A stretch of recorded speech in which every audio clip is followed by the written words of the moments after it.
We're in great luck. I am joined by the legend himself, Steve Lee. Steve, I know the last thing you want to do is go have to talk boxing on somebody else's channel, but bro, I need you right now. First off, hello, by the way. Should we start with hello? Oh, and by the way, it is Steve Kim. I know we all look the same. All our last names are one syllable, but Chael, I got to tell you, it's a great honor to join you. I've heard it more than once on our on Twitter and the comments under some of my YouTube videos. They always say this dude sounds just like Chael Sonnen, and I always say, what a compliment to me, what an insult to him. So if you're listening to the audio podcast of this, if someone says something outrageous, no one's going to be able to tell who really said it, Chael or Kim. I know that it's Kim, and I apologize for that. Now, and my wife is sitting right over here. I feel I get a pass, and can I tell you why? I had an Asian girlfriend for 4 years. I feel like that buys, if I want to do a Lee Kim on X, oh, that does not make my wife happy. Right, I don't need to edit this out. Like, this is honor amongst men. A Lee, a Kim, a Chael. You know what I get called being Chael all day long? It's never Chael. Now, I got to get into something with you, and I'm hoping you can break this down for me, but I get this headline yesterday. This is right before I call you and go, dude, can you come on and help me out with this? Times Square, this is the headline, Times Square boxing card preview. The 3 fights headlining. Then it breaks it down, and of course, I'm talking about Ryan Garcia. He's taking on Rolly Romero. We got Devin Haney on there. He's going against Ramirez. We got Timo Lopez. He's going to be taking on Barboza. But, can I ask you, when I very first saw this, because boxing cards are notoriously light. They're main event heavy. You can watch them from home, and the building's empty, and then the announcers do some fill time, and you look, and it's full of people, like the fancy, cool people. Strahan with his girlfriend, and his kids are with him, and they all look beautiful. Is this boxing card that we're seeing boxing's way of getting in front of what they know's coming now that Dana White is in the space? I think part of it is, keep this in mind, this is one of those cards that is being financed by Turki Al-Sheikh, who's the latest disruptor in the world of boxing. And Chael, you're absolutely right. As someone that's covered boxing for about almost 30 years, I've said that when you go to a boxing undercard, and especially about 45 minutes before the main event, you could literally throw hand grenades into some parts of the arena and you wouldn't get anyone hurt. That is the biggest thing. I'll never forget when Mark Ratner, who was a great friend of mine when he was the Nevada State Athletic Director head, when he first went to the UFC, I remember him emailing me or calling me and said, Steve, I can't believe it.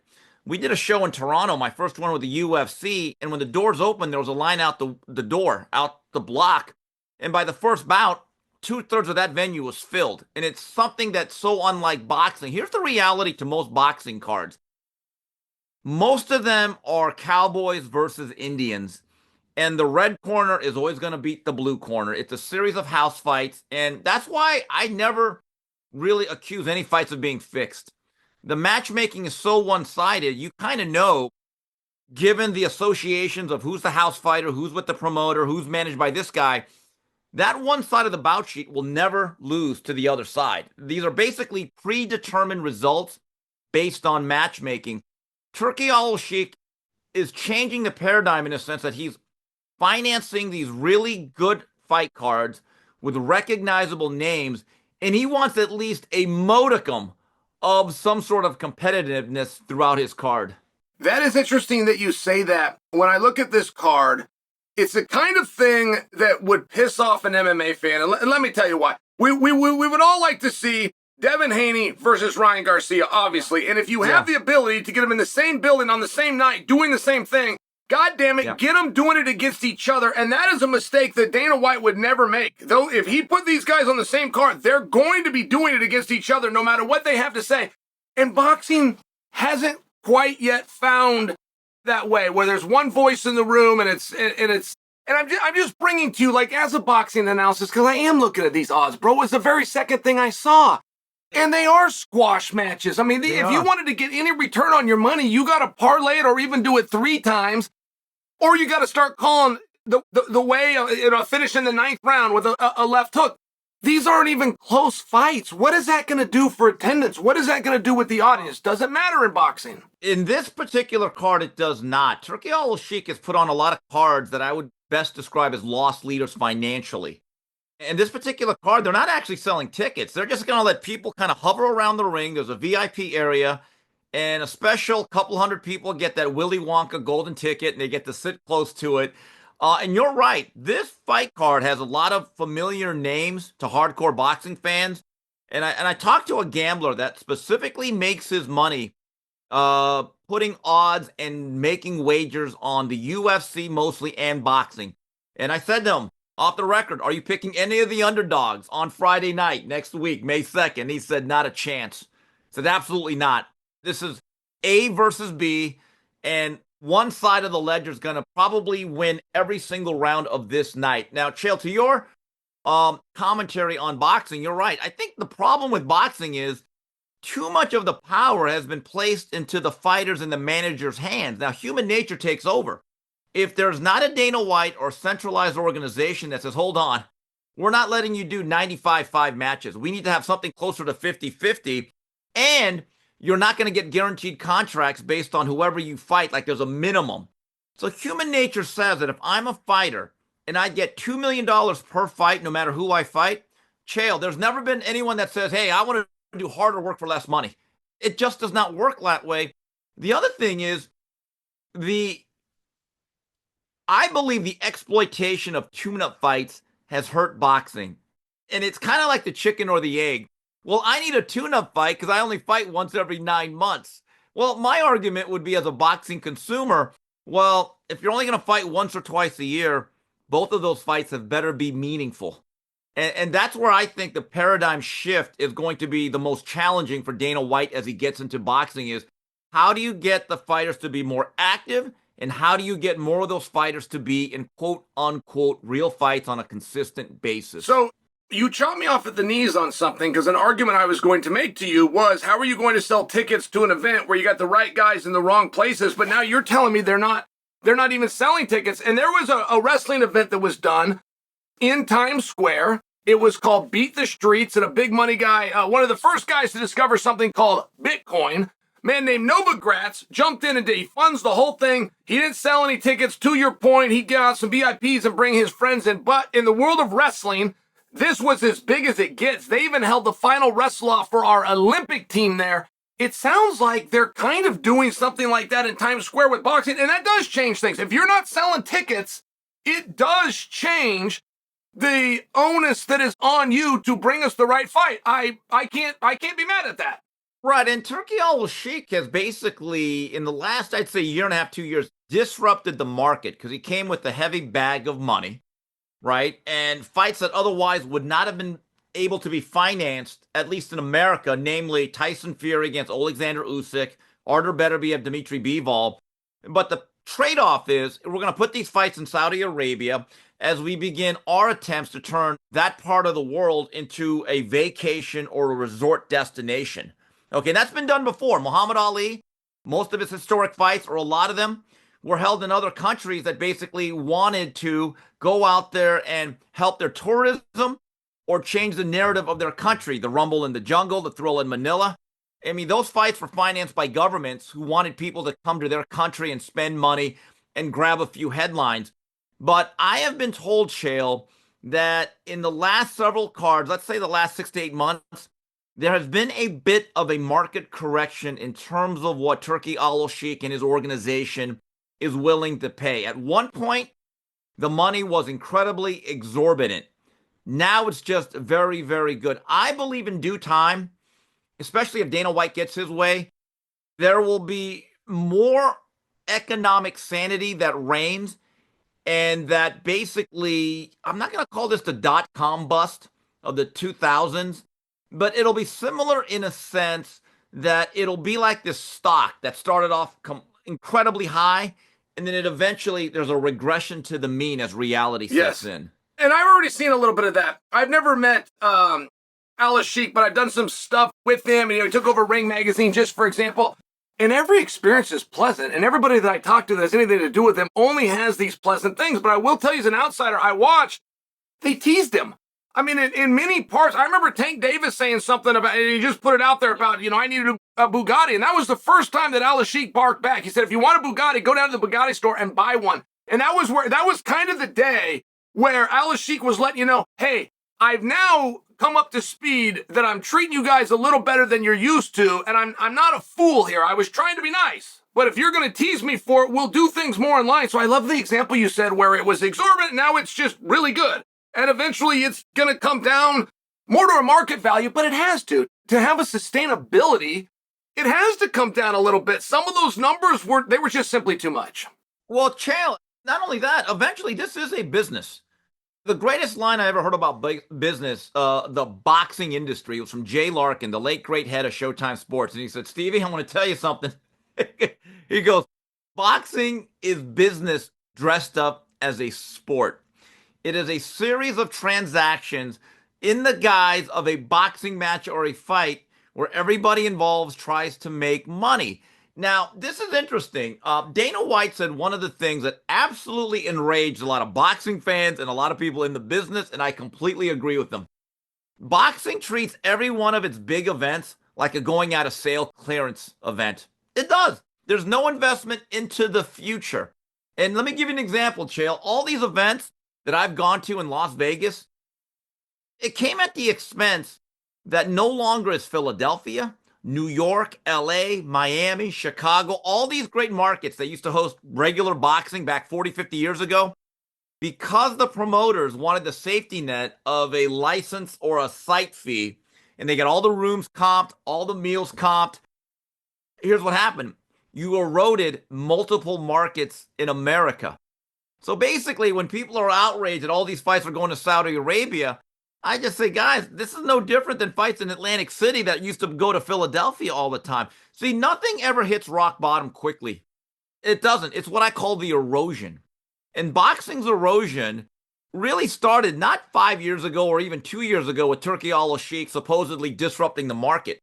Chael, it started back, I would say, in the late 70s to early 80s when you started seeing fights in mass going all the way to casinos that had no business really being there. I love your example of a going out of business sale. I'll just give you one where I saw it. We had two MMA guys that probably had no business boxing, but they did, and it was George Masvidal and it was Nate Diaz, and these are both name guys, and whether they were top boxers or not, they worked hard, and they went out there and they really tried. I mean, they did their end of it, but Steve, I remember watching this event, and I'm watching this event, and I'm enjoying it. I love the walkouts, the production, everything is done right, and I'm telling my wife and my father-in-law, whoever at the house watching it with me, these guys aren't going to get paid.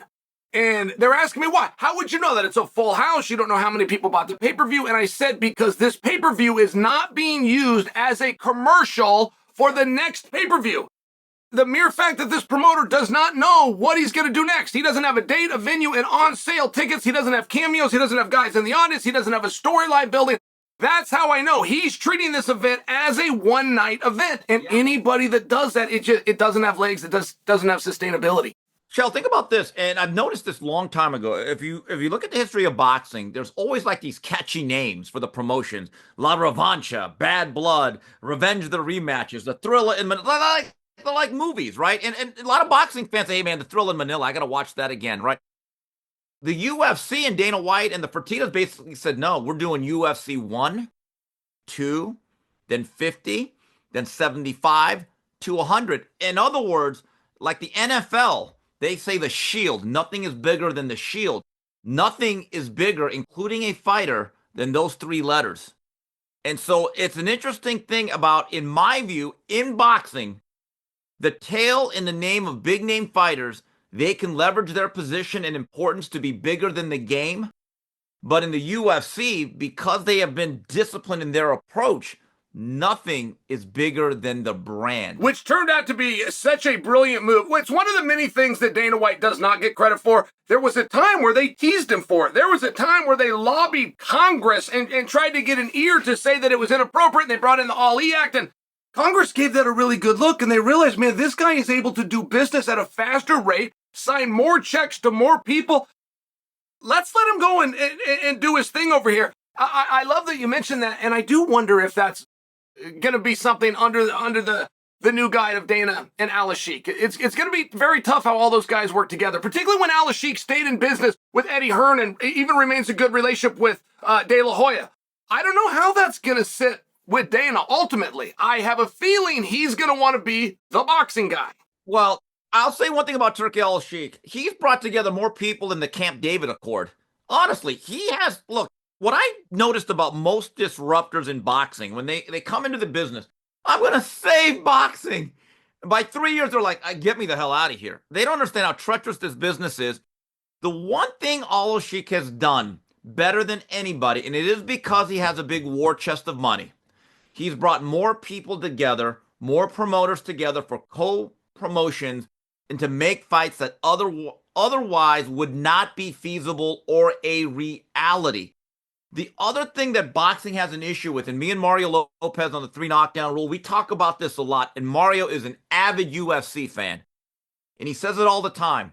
He goes, all I know is every time I watch a UFC pay-per-view, I get more of the fights that I want on a consistent basis than I do as a boxing fan, and on their pay-per-views, I just don't get one main event and a bunch of flotsam and jetsam. I get at least 3, if not 4 fights that I will say, you know what, I'm looking forward to that. The other thing that UFC's done well, most of their bigger stars, instead of fighting just once or twice a year, they seem to be more active. And Chael, you know this as a fighter. Number one, as a fighter, ring rust is real. You cannot get better at anything in life that you don't do often. The blade is either sharpened or it gets dull.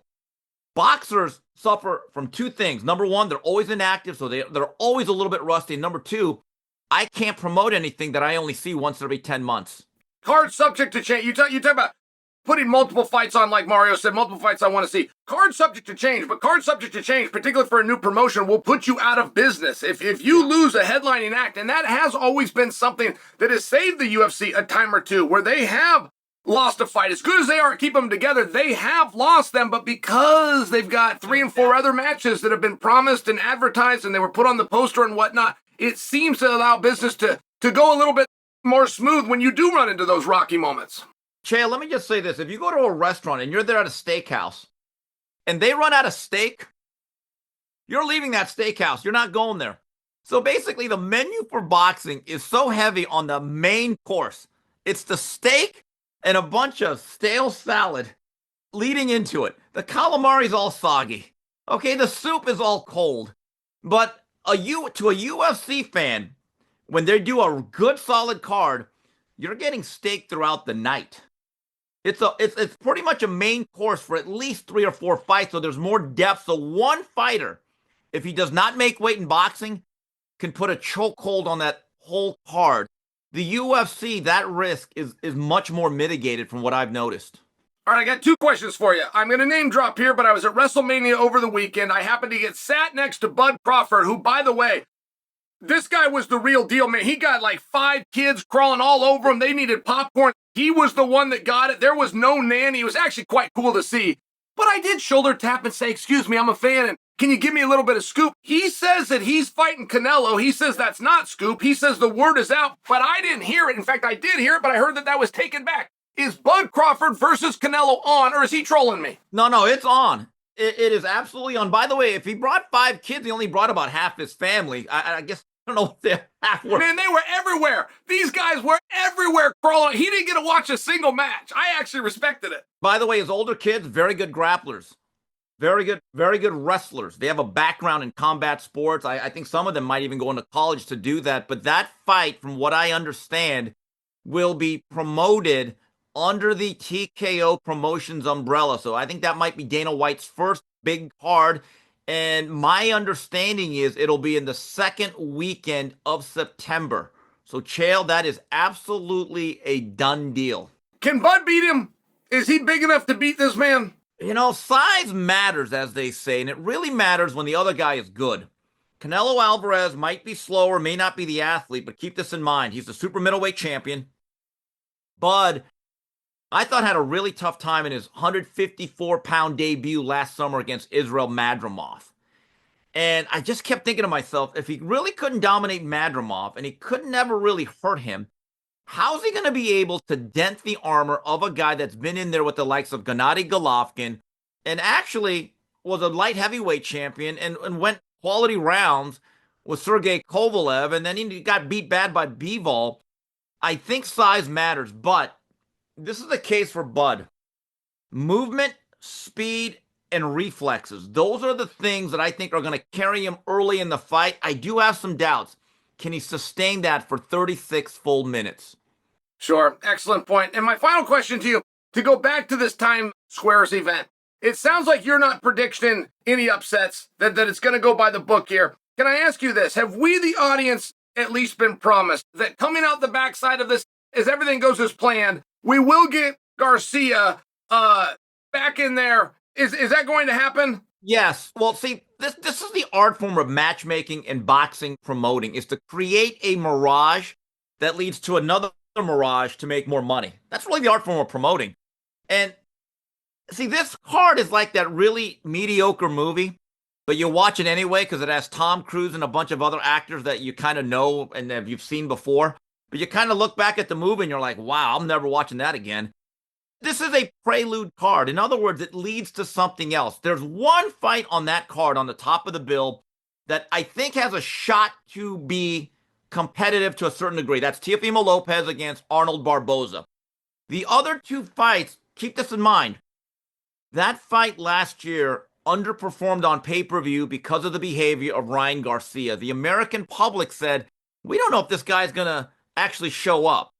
The rematch, given the circumstances of what took place during and after the fight, has heat. So there is no way the organizers are going to jeopardize Garcia-Haney 2 by trying to get these guys in a real fight next Friday night. That's the reality. Okay, but coming out of it, the promoters are leading us to believe if everything goes well, Haney versus Garcia will be the next up. Chael, don't put it in pencil, mark it in ink. Really? They both win, they will clash. The rematch is going to happen. Steve Kim, I got to put you down. You are the best guest I've had. I could talk to you all day. Thank you for doing this for me, my friend. Thanks. Let's do it again soon, Chael. Appreciate it. Take care. See you, Steve. Wow, guys. So there it was. And by the way, that's largely what we predicted over here in terms of these odds. These odds are just not set up so that you're going to go out there and have wildly competitive matches. You're going to get to see some fighters that you're familiar with. You're going to get to see some fighters that you like. You're going to get fighters that are going to build and ultimately lead to something they can do with one another. But as far as having some surprises or some upsets, it just doesn't appear that that's the kind of card that we're going to have to look forward to in Times Square.